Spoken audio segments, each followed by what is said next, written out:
담임 목사로서 저는 우리 모든 성도의 가정이 정말 하나님 주시는 복 받기를 간절히 소원합니다. 개인뿐만 아니라 가정, 더 나아가 가문이 하나님의 은혜와 복이 흘러 차고 넘치기를 축복합니다. 이런 마음을 담아 오늘 가정을 생각하면서 기록된 말씀의 복이 임하기를 원하는데요. 그 첫 번째가 뭐냐면은 그 하나님께서 손에 수고한 대로 먹을 수 있는 복을 주시는 거예요. 이 땅에 사는 사람들의 삶을 가만히 살펴보면은 수고라는 단어보다 더 높은 고통, 고난, 그 애써 고생하는, 그럼에도 불구하고 먹을 것이 없는 분들도 많이 있어요. 참 불행하지요. 그런가 하면은 수고한 것도 없이 먹을 것이 너무너무 많이 쌓여 있는 경우도 있어요. 이런 경우 너무너무 부러워할지 모르겠지만은 성경에는 이 둘 다가 다 복이 될 수가 없는 거예요. 왜냐하면 오늘 본문 2절에 이렇게 말씀하고 있잖아요. 내가 내 손이 수고한 대로 먹을 것이라. 내가 복되고 형통하리로다. 즉 건강한 신앙은 그런 거잖아요. 야, 공중나는 새를 봐라. 저가 심지도 않고 거두지도 않아도 다 하나님이 먹여 살리니까 하나님 자녀인 우리 뭐 그렇게 수고할 필요가 있겠느냐. 그럼 그거는 바로 적용하는 게 아니에요. 그럼 공중나는 새가 가만히 있는 거 봤어요? 얼마나 부지런하게 새벽부터 지저귀면서 돌아다니는지 아십니까? 성경적인 것은 우리가 건강하게 수고하고 그것이 또 잘 결실을 맺고 먹을 수 있는 것. 그래서 사도 바울을 통해서는 뭐라고 말씀하십니까? 일하기 싫거든 뭐 하지도 말라고요? 먹지도 말라고 말씀하고 있어요. 우리 인생에 수고할 수 있는 것이 복임을 알아야 돼요. 얼마 전에 우리 교회 김도선 안수 집사님이 아버지 자랑을 하더라고요. 96세인데 건강하게 지금도 돈 벌어 오신대요. 지하철 타고 버스 타고 출근하셔서 일하시고 돌아오시면서 한 달에 100만 원씩 버신다고 아주 자랑하시는 거예요. 그래서 제가 그 어르신 너무너무 부러웠고, 그런 아버지를 둔 아들 역시 참 부럽더라고요. 수고할 수 있는 게 우리에게 참 복이다라는 거예요. 오늘 시편 128편은 127편과 아주 긴밀하게 연관이 되어 있어요. 127편 이렇게 시작하잖아요. 함께 읽어볼까요? 여호와께서 집을 세우지 아니하시면 세우는 자의 수고가 헛되며 여호와께서 성을 지키지 아니하시면 파수꾼의 깨어 있음이 헛되도다. 너희가 일찍 일어나고 늦게 먹으며 수구의 떡을 먹음이 헛되도다. 그러므로 하나님께서 사랑하는 자에겐 뭘 줘요? 잠을 주시는도다. 예. 우리가 참으로 이 땅에 수고의 떡을 그렇게 먹어도 헛되고 헛된 뿐인 인생, 왜 그렇습니까? 하나님이 지켜주지 못하여서, 하나님의 참된 복을 받지 못해서 그렇다는 거예요. 그런가 하면은 이 땅에서 수고한 것도 없이 먹을 것 쌓아놨는데 또 먹지 못하는 그런 안타까운 분들도 계신 거예요. 저는 종종 식사 기도할 때 이렇게 기도해요. 하나님, 이 땅에는 먹고 싶어도 먹을 것이 없어서 참으로 눈물 흘리는 사람도 많고, 하나님, 이 땅에는 먹을 것 많이 쌓아놓고도 건강이 없어서 먹지 못하는 불쌍한 사람도 있는데 이렇게 일용할 양식 잘 먹을 수 있게 해주셔서 감사드립니다. 여러분, 우리가 수고할 것이 있고 그것에 대해서 감사하고 먹을 수 있으며 기뻐할 수 있는 자, 하나님께서 기뻐하실 줄 믿습니다. 그렇게 진심으로 감사하는 자에게요, 하나님이 더욱더 수고할 그런 기쁜 일을 주시고 또한 그것을 거두게 하는 역사도 더 풍성하게 인도하여 주신답니다. 우리의 가정이 손이 수고한 대로 먹을 수 있기를 바랍니다. 또한 하나님께서는 가정이 화목한 복을 주시겠다고 약속하세요. 오늘 3절은 이렇게 말씀하시죠. 같이 한번 읽어볼까요? 내 안방에 있는 내 아내는 결실한 포도나무 같으며 내 식탁에 둘러앉은 자식들은 어린 감람나무 같으리로다. 아멘. 남편이 아내를 바라볼 때 주렁주렁 탐스럽게 결실한 포도나무처럼 너무너무 존귀하고 사랑스럽게 보인다라는 그런 표현이에요. 이것이 주의 은혜고 복이죠. 며칠 전에 제가 국민일보 신문을 읽으면서 겨자씨의 이런 작은 칼럼을 보았어요. 한 시를 소개했는데요, 친구가 모두 나보다 잘나 보이는 날은 꽃 사들고 돌아와 아내와 놀았노라. 이시카와 다쿠보쿠의 나를 사랑하는 노래라는 시인데요. 참 저 시를 읽고 한참 동안 이렇게 생각해 봤어요. 친구가 모두 나보다 잘나 보이는 날, 꽃 사들고 올 줄 아는 그런 남자, 그리고 아내와 함께 놀았다. 또 그 아내도 참 훌륭하더라고요. 그런 아들, 그런 남편이 돌아왔을 때 놀아주는 아내. 그리고 이어서 이런 걸 말하더라고요. 앞으로 읽거나 뒤로 읽거나 똑같은 우리말이 많이 있다는 거예요. 그게 뭐가 있느냐? 기러기. 다들 잠들다. 이제 머리가 좋은 분들은 이게 뒤로 잘 연결이 되더라고요. 좋다, 좋아. 다시 합창합시다. 여보, 안경 안 보여. 이런 말이 앞으로 읽거나 뒤로 읽거나 다 똑같다는 거예요. 이런 말이 더 계속 많이 있는데요. 앞으로 읽거나 뒤로 읽거나 제일 좋은 말이 뭐냐? 내 아내래. 내 아내. 앞으로 보아도 내 아내, 뒤로 보아도 내 아내. 기쁠 때도 내 아내, 슬플 때도 내 아내, 성공했을 때도 내 아내, 슬플 때도, 실패했을 때도 내 아내. 어하둥둥 내 사랑아. 제 얘기는 아니고요. 이 저자가 이렇게 했다는 거예요. 아내 자랑이 푼수라고 이렇게 하지만은 저는 우리 성도들이 이렇게 좀 아내를 자랑하고 사랑할 수 있었으면 좋겠어요. 또한 아내 역시 남편을 진심으로 존중하고 사랑했으면 참 좋겠습니다. 그것이 하나님이 주신 복이다. 또한 자녀들은 어때요? 내 식탁에 있는 자녀들은 어린 감람나무 같다라고 말씀하고 있습니다. 감람나무는 어떤 나무입니까? 그 기름이 올리브유, 정말 건강에 몇 번째 손가락 안에 들어가는 좋은 기름으로 먹을 것을 주잖아요. 또한 성경에 보면은 기름을 바르며 병이 났을 때 기도해줘라. 그 기름이 이 감람유예요. 그러니까 상처를 싸매어주고 보듬어 줄 수 있는 그런 기름. 또한 하나님 앞에 제물 드릴 때 관제로 먼저 드릴 수 있는 기름이 이 감람나무, 감람유예요.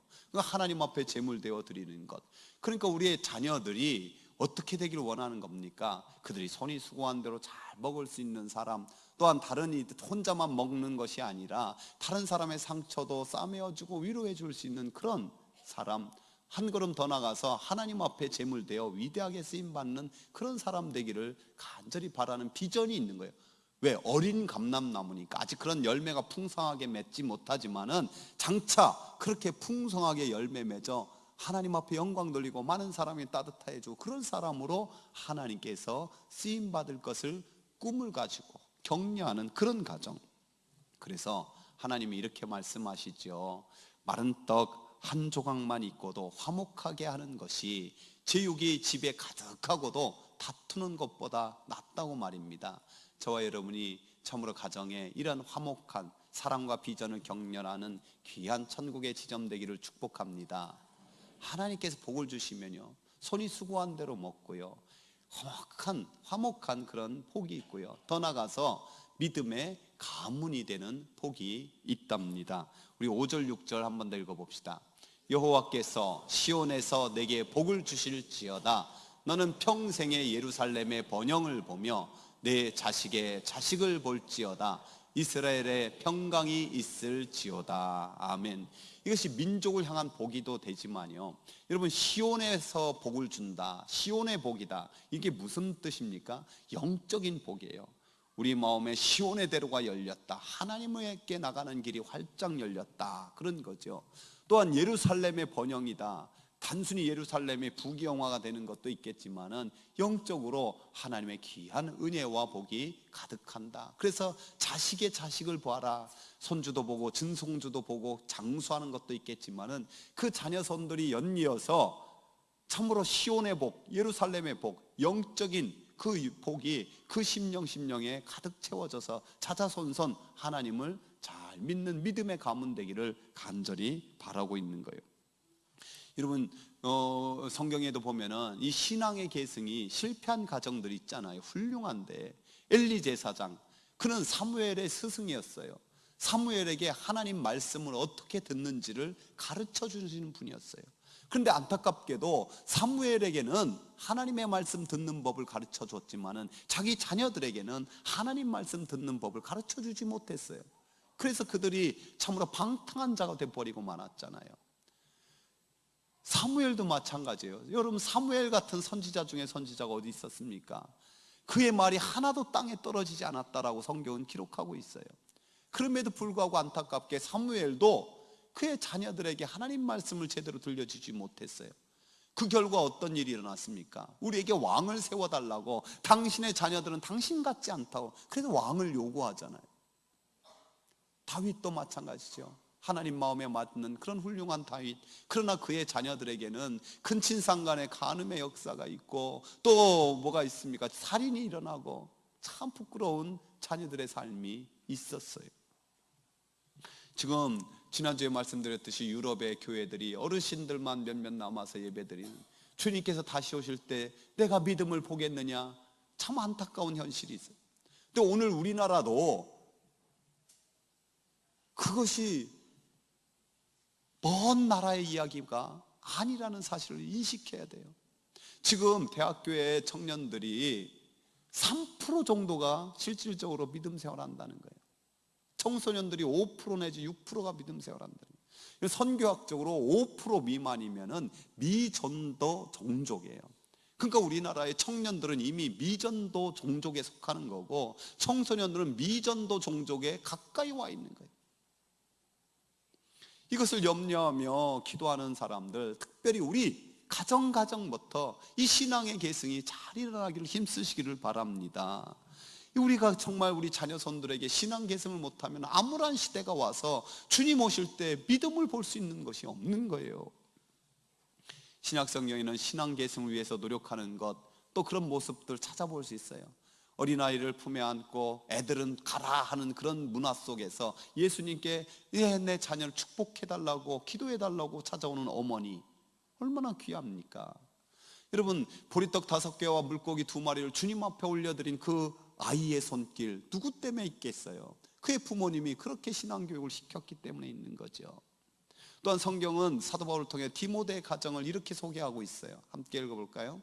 내 속에 거짓이 없는 믿음, 이 믿음은 먼저 내 외조모 로이스와 내 어머니 유니게 속에 있더니 내 속에도 있는 줄 확신하노라. 할머니와 어머니의 신앙이 그 아들 속에서도 확실하게 잡혀있는 그 믿음을 자랑하고 있습니다.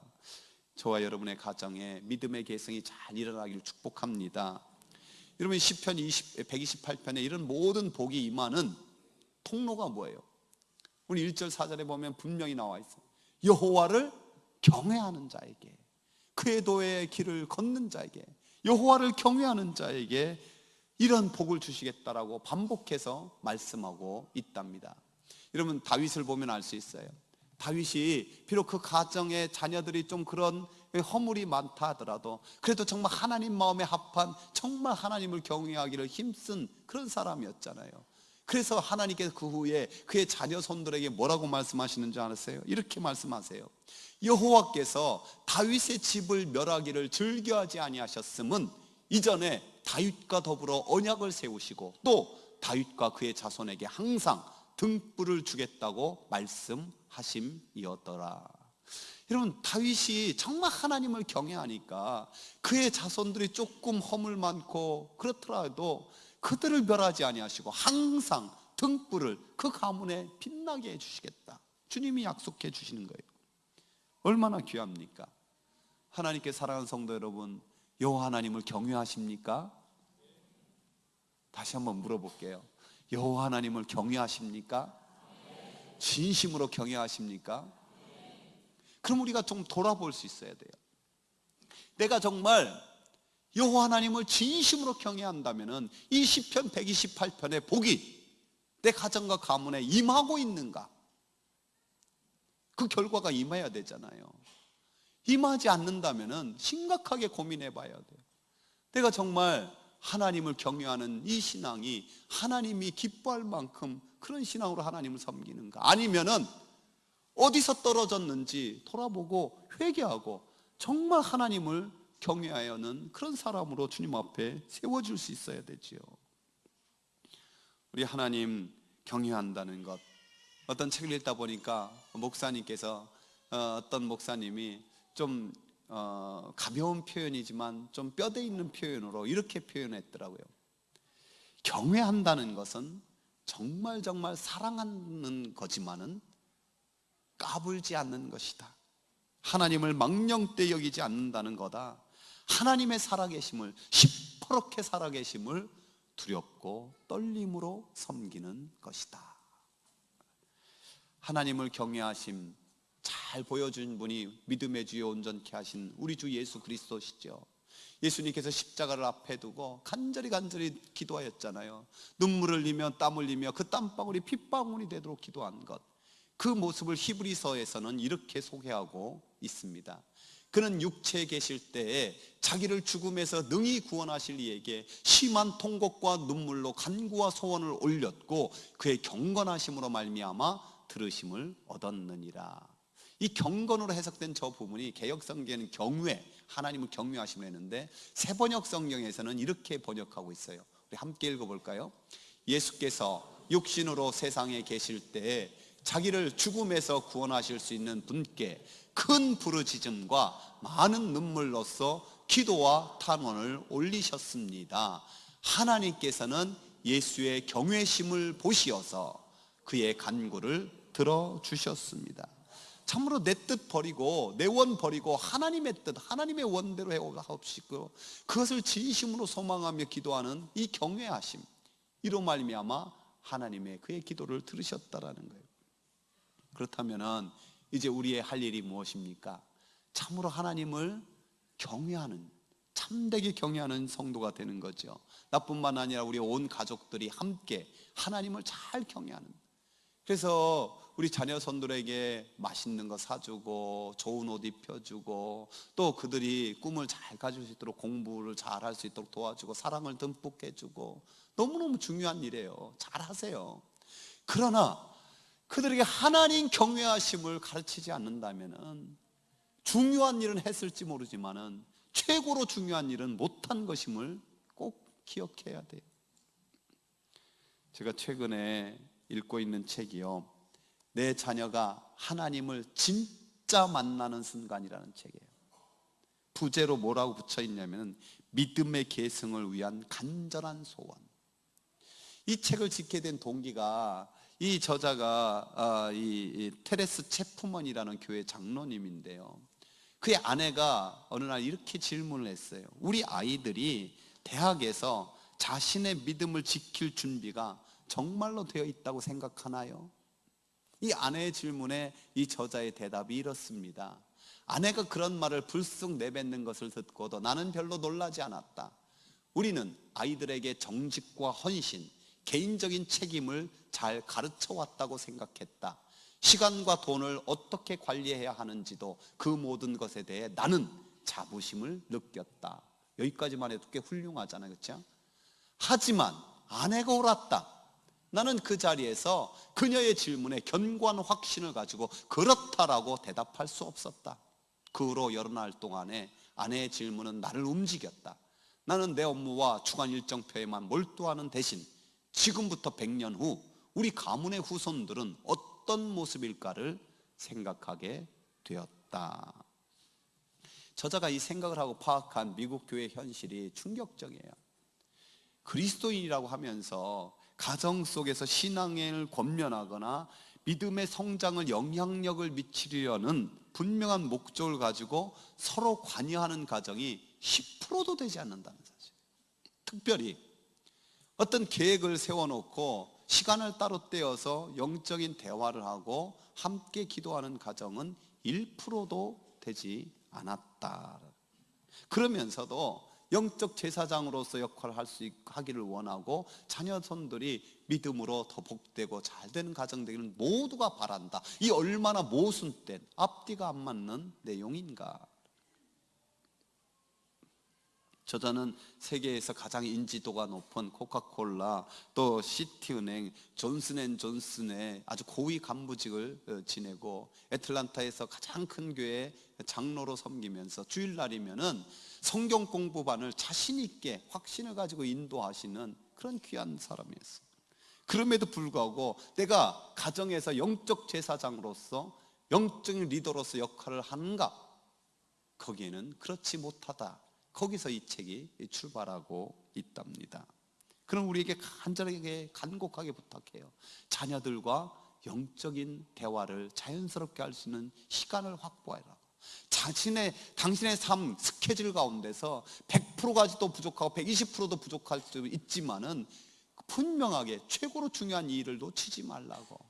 그래서 함께 말씀을 나누며 함께 기도할 때 내가 기도하고 생각하는 것보다 더 크고 더 높고 놀라운 길로 인도하시는 하나님을 경험하라고 말입니다. 사랑하는 성도 여러분, 우리가 그렇게 할 때 정말 하나님께서는 내가 생각하고 계획한 것보다 훨씬 더 고귀한 삶으로 인도하실 것을 믿습니까? 믿으시기 바랍니다. 하나님의 높으심을 믿으세요. 하나님께서 출애굽한 이스라엘 백성들에게 이렇게 말씀하고 있어요. 함께 읽어봅시다. 나 내 하나님 여호와는 질투하는 하나님인즉 나를 미워하는 자의 죄를 갚되 아버지로부터 아들에게로 3, 4대까지 이르게 하거니와 나를 사랑하고 내 계명을 지키는 자에게는 1000대까지 은혜를 베푸느니라. 여러분, 하나님이 미워하고 죄를 정죄하고 심판하시면 3, 4대까지. 왜 3, 4대까지 가는지 아세요? 사실은 3, 4대까지도 제대로 안 가요. 왜? 하나님이 제대로 심판하시면 그대 다 끝장나 버리지 뭐 3, 4대까지 가겠습니까? 그럼 하나님이 은혜 주시면 어디까지 간다고요? 1000대까지. 저와 여러분이 오늘부터 온 가족이 정말 하나님을 경외하며 그 길을 걸어가기를 힘쓸 수 있기를 축복합니다.